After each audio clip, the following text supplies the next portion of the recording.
Hey, it's David C. I'm the broker in charge of the brokerage, and I'm here to talk to you about what would I want to know if I was going to go on the buyer's journey and buy a piece of residential property, a piece of commercial property, or even a business. It's very important to know how to handle it and to ask the right questions. So let's get started. Just to remind you, we are a full-service real estate company, and we do residential transactions, commercial transactions, and we even help people buy businesses. But the buyer's journey in any of these asset classes is very much the same. So what would I want to know if I was going to start that journey? It's important to know that when you start to go buy a property, and today I'm going to focus on residential buying, what we want to do is we go about the process as follows. We're going to assess our needs. What are we really trying to buy? Does it matter if it's a 3-bedroom house, a 4-bedroom house? All that's driven by our needs of the home that we want to ultimately buy and occupy. Then we need to assess the market. Where are the buying opportunities, or where is the best place for us to go based on what we want to accomplish? Do we want to live close to water? Do we want to live close to mass transportation? Whatever that might be, we have to assess what our needs are, and then we assess the market to see where those opportunities are. And then ultimately we find the property that we want and we transact. It sounds pretty easy when you say it like that, but it has some pretty specific steps, especially if you're buying a residential property. I want to really invest some time with you here so that you understand that there are a few opportunities in a residential transaction to go about becoming successful. So the first important step is you go find the property, right? You go on a showing, you enjoy it, you say, this is it. Maybe you take a couple of showings and you say, this is really the property that we want to buy. So when you do that, the most important step is you need to be very clear and communicate very clearly, and have an agent that also can do that, that knows how to negotiate the right language and get you under contract. So what does negotiation mean? We all understand that term, but there are definitely different ways to go about negotiating. Whatever terms you agree to, there's going to be price consideration. There's going to be closing cost consideration. There's going to be timeline between the time that you go under contract and the time that you actually close. There's going to be certain things that we have to negotiate into that contract. But it's very important that all of those terms are clearly communicated and written into the contract, because at the end of the day, if you ever look back and have a confrontation or a potential dispute, we're all going to end up coming back to the contract. So the cleaner and more crisp the contract is, the better for everyone. So I would say to you that if it's important to you that the garage door opener in a home actually stays in the home from the day that you went to see it, you probably should even say, let's make sure we even get the garage door opener, so there's no confusion. So negotiation isn't just about trying to reach price and terms, it's about trying to reach the exact language that all parties can look at the contract and say, now that is what we agree to. And that makes the complications go away and allows everybody to feel fairly treated. So when we go under contract, meaning that now we have equitable title into a property, and if you don't know, your earnest money, or the money that you put into the escrow account, that is a buyer's equitable title. That allows you to go about taking very important steps to determine if you want to ultimately close on a transaction. I always recommend people go into a transaction hoping to accomplish the transaction. That means that both parties, the buyer and the seller, have a very clear intent to consummate a transaction and to close a real estate deal, because it is a legal transfer of property from one party to another. So you'll have a few bites of the apple, if you know what I mean, as a buyer, to negotiate certain things. It's best to negotiate all the terms up front, but there are a couple of things if you've been successful with getting an inspection contingency into your contract, and we have a couple of ways we can go with that. You can have a due diligence time where you go try to investigate everything else that you want to look at and see if the property is successful or the one that you want.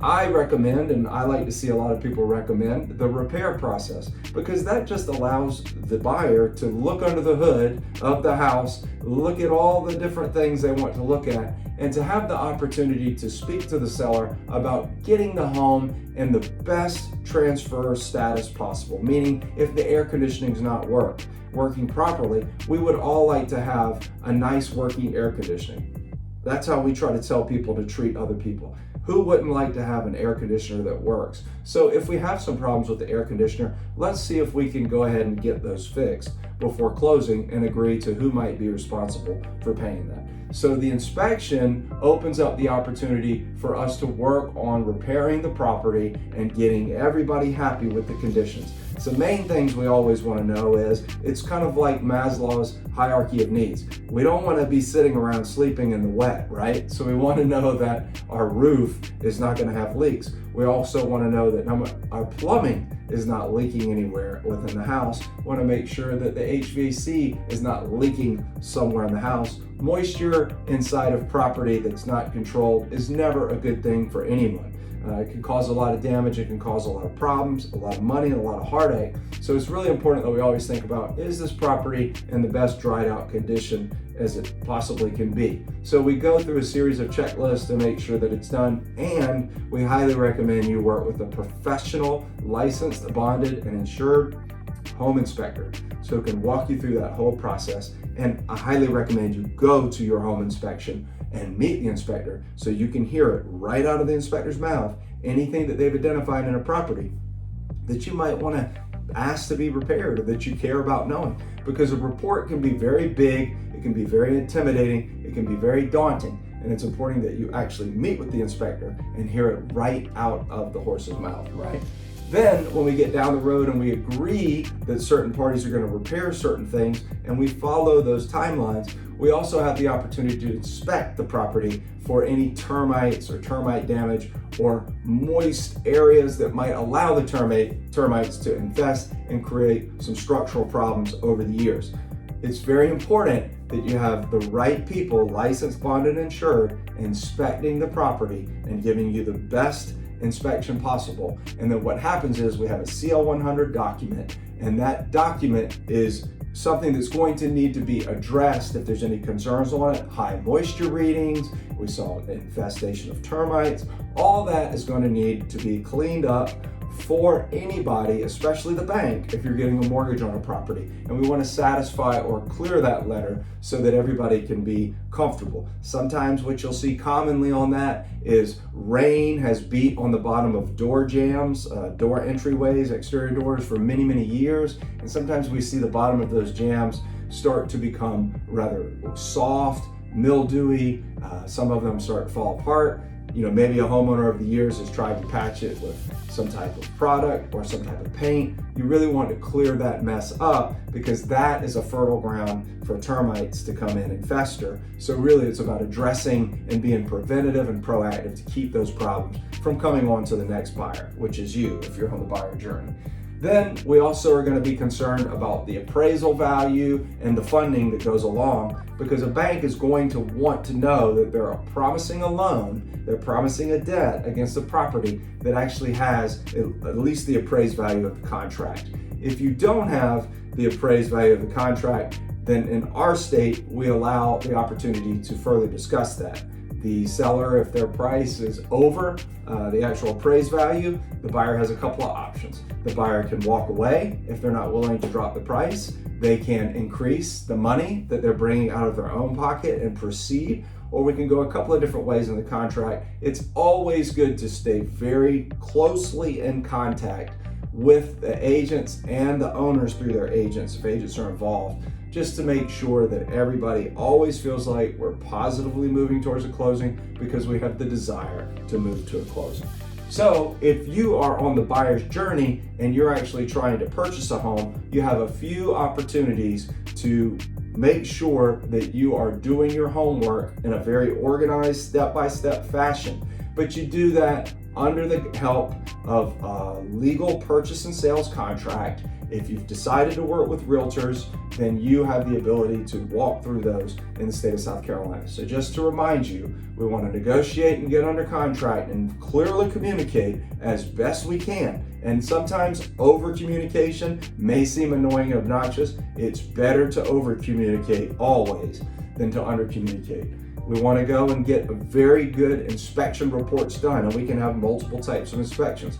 not just home inspections. You can have specific contractors look at specific things. So if you want to bring out a roofer, if you want to bring out an electrician, all those are your rights if you negotiate them accordingly for the buyer to inspect the property.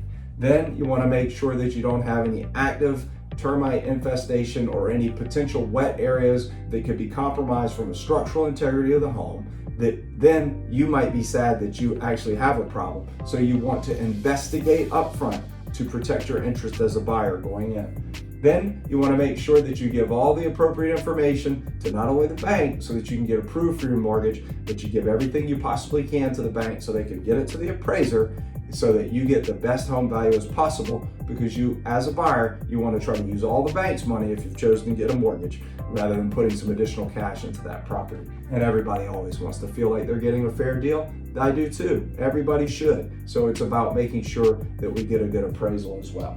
And then finally, we go to closing. We highly recommend that you work with a great legal team and that you over communicate with the legal team, because you don't want any last minute surprises. I find any last minute surprises, in my experience, is because there's been poor communication along the way. People have been maybe too busy, or people haven't kept their eyes on the prize to make sure that their clients are getting exactly what they want to do. We have a very specific closing process that keeps us on point and really takes the stress away from the people that we help on the buyer's journey. So listen, my name is David C. I'm the broker in charge of the brokerage. I absolutely love what I do, and I'm thrilled with my partner. We're having a great time in Mr. John Defoe. We love this business, and we love to help people just like you. So I'd ask you, the next time you have a question, do not hesitate to give us a call, because what would I want to know? And that's how I think every day when I'm working with people out there, is what would I want to know? Now let me help them understand what they need to know so they feel great after this transaction when it's closed. Thank you very much.